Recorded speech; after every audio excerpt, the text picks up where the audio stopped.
there. Here we are, Monday, May 6th, 16th, 2022, and the eclipse happened.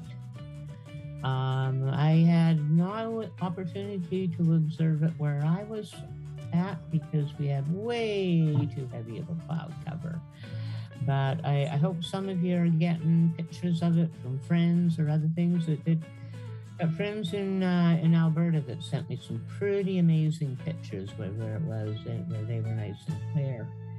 So yeah, now that we've got the eclipse and the full moon out of the way, and by the way, I had something come up earlier today around the full moon and the eclipse, and somebody mistakenly thinking that the eclipse happened yesterday, but the moon wasn't going to go full until today. And this is something that you need to kind of think about logically.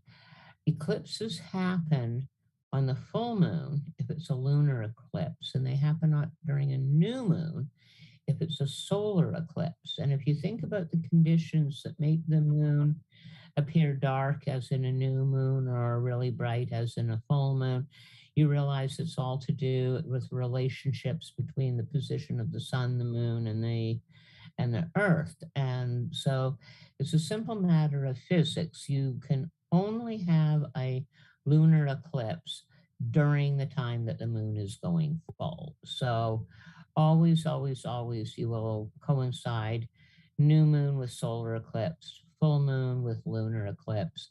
And we usually just get about one or two of each a year. It's not a highly unusual situation, but it's a pretty infrequent occurrence. Okay, so now that we passed the full moon, we're in the third quarter.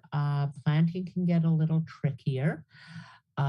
Things that need a lot of underground development still tend to do pretty well planted in the third quarter, especially if you pick your placement right and work with the other energies. So this morning we were in Scorpio when we came into the day, but at about 2:28 in the morning, we went void, of course, and then at 4:50 in the morning, the moon entered Sagittarius. So for all intents and purposes, today is a Sagittarius day, and that gives you the opportunity to be planting anything that has a fruiting capacity. So, tomatoes, peppers, melons, cucumbers, squashes, gourds, and of course, any of your fruit trees, fruit bushes. We're getting a little into the year now for trees and bushes. Still time to get them in. Do it quickly. Make sure you do a lot of ground prep at this time of year, and water, water, water. Now, right now, Mother Nature's doing us a huge favor in the watering department. I haven't even pulled my hoses out of storage. It just, we've had lots and lots of water. So, given those conditions, keep in mind those nightly temperatures. Just because it's a good time astrologically to plant tomatoes or peppers does not mean that it's the perfect time to put them out when we're still hitting single digit temperatures overnight. So, you can transplant them into your greenhouses, you can plant them up into larger pots. But unless you're in a warmer climate than I am right here, you might want to hold off on planting your more tender things outside. Should be a really, really good time, though, to plant seeds outside for your squashes and your cucumbers. It looks like it's going to be warm enough now for them to germinate and get going. So tomorrow, again, we're in Sagittarius all day until almost 10 o'clock at night. Let's see, 20:59. Yeah, 9 o'clock at night. So at about 9 o'clock at night tomorrow, the moon's going to go void, of course, and it's not going to enter Capricorn until about 5 o'clock Wednesday night. So, tomorrow evening might be a really good time to socialize. If you've got meetings planned or heavy duty things, don't be afraid of it. Don't be amazed if people are far more interested in socializing and talking and in the coffee and cake than they are in getting the actual business done. It's kind of hard to get people focused in that one at times when the moon's void, of course. But Tuesday evening should be a nice social evening. And then Wednesday morning, at 5 o'clock in the morning, we slide into Capricorn. Now, Capricorn's an earth sign. Okay. So now we're in the third quarter, which is really good for that grounded energy, planting things that grow underground. The same is true with the Capricorn. It's an earth sign. It's really good for things that need root development. So here we're talking about beets, turnips, carrots. A little cold for carrots in our neck of the woods yet to get them to germinate. If you've got them going inside, might be an okay time to transplant them outside. Um, then things like your sunchokes, they could go in right about now. Potatoes do really well when you plant them in Capricorn.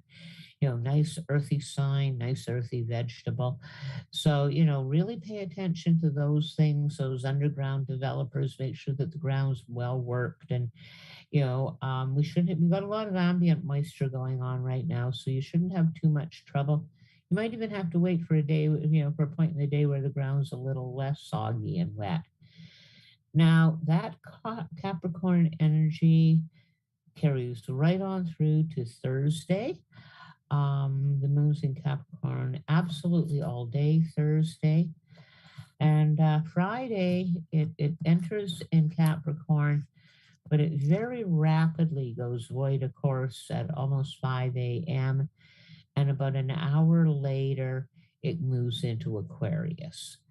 Now, Friday is also the day that about 6 o'clock in the evening, the sun's gonna enter the constellation of Gemini. So we're gonna be leaving Taurus behind. We're gonna be into Gemini. We're gonna be leaving Capricorn behind. We're gonna be into Aquarius, and we're still in the third quarter. Planting's gonna get a little tricky at that point. The Gemini influence is a much more arid sign than Taurus is. So things, your tender greens, that they're going to really struggle. You might need to be putting them off until we get that new moon, which will be in a week and a half or so. But Saturday, the moon's still going to be in Aquarius. It's going to be an uninterrupted day in Aquarius, and on Sunday we're going to start out in Aquarius, but go void, of course, at 7 o'clock in the morning, and then it'll be moving into Pisces at 10:22 on Sunday morning. Now that gives you this lovely little window to get some of your tender green stuff planted if you need to get it into the ground this week. That Sunday morning window will be absolutely ideal for that. Friday and Saturday, you can really concentrate on planting maybe things that are airborne, like herbs or flowers. Make sure you give them lots of water. Now, Sunday around noon, the moon's going to hit the next quarter, and we're going to be sliding into the fourth quarter. And late in the day, Sunday, and pretty much the following week, there's not going to be a lot of opportunity for planting. But we've got tons of windows this entire week, and lots of ones that you can take good advantage of. So yeah, taking advantage of the last little bit of the Taurus energy, which is a nice earthy energy, and making use of this third quarter and the fertile periods that we've got. You should be able to get the bulk of your garden in. I'd certainly be telling you to hold off on the beans, on transplanting out your squashes, your tomatoes, and your peppers. You're going to maybe find those a little hard.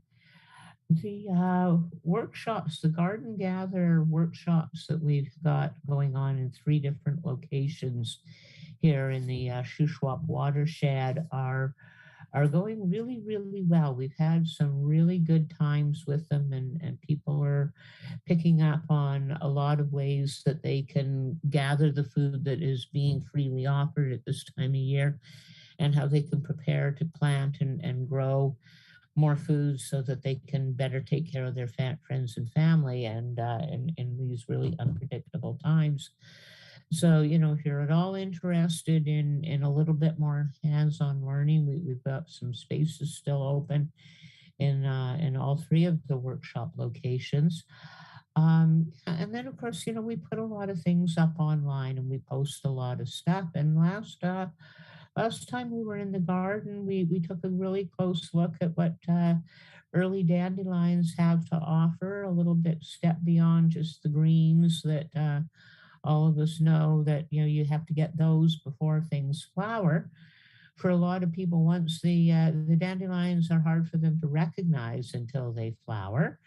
So we thought we'd focus a little bit on dandelions. We've got a few other things there that we can share with you and pass on. So yeah, sit back and enjoy a few minute clip of how to do a few more new things for you in the springtime, and we'll see you next week. Now, I'm going to see if I can find a bud deep down inside so I can show you. Once they start coming out, they've gotten kind of too big, but if you dig right down into the actual dandelion, there they are. Capers. Yes.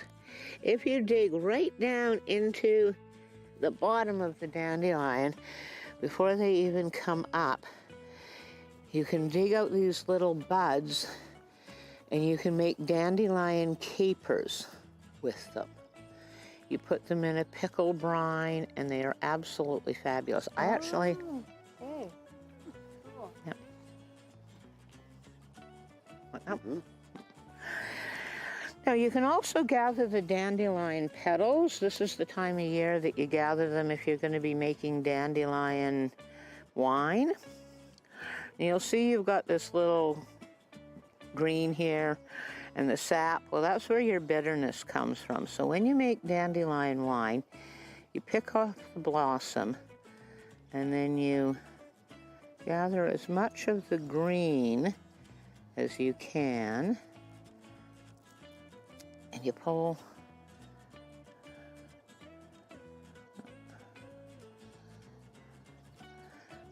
and that's what you save to make your dandelion wine with.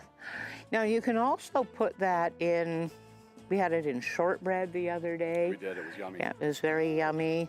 You can put that in a salad just as is. Yeah, taste it.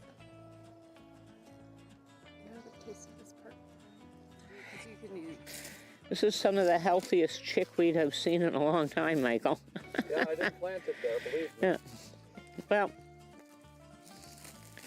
chickweed is kind of magical, okay? Like, chickweed's highly, highly medicinal, and a lot of people don't know that. But chickweed allows the cellular, if you drink chickweed tea or eat chickweed, it thins out your cellular membranes and allows a better transference of moisture between cells. So it can be an amazing adaptogen and allow your body to make much better use of medicines and that. Chickweed, you can just gather it right like this, totally edible. You can just wash it up and put it right in as part of your salad. But one of the things that you can also do with chickweed that's really kind of fun is you can take it at this time of year where there's tons of it and it's all nice and soft and easy to work with, and you've got enough here that I can probably do it. And twist it all together.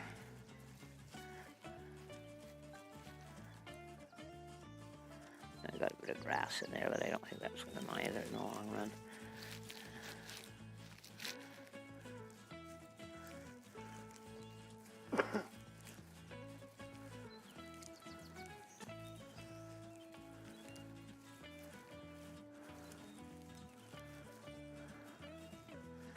So you can make yourself a chickweed wreath like this and let it dry and use that as a base for making a dried flower arrangement. Yeah, it'll just dry like that, and then you can wrap ribbons around it, you know, weave in other little flowers. Yeah, it's actually, chickweed's an amazing amount of fun to work with.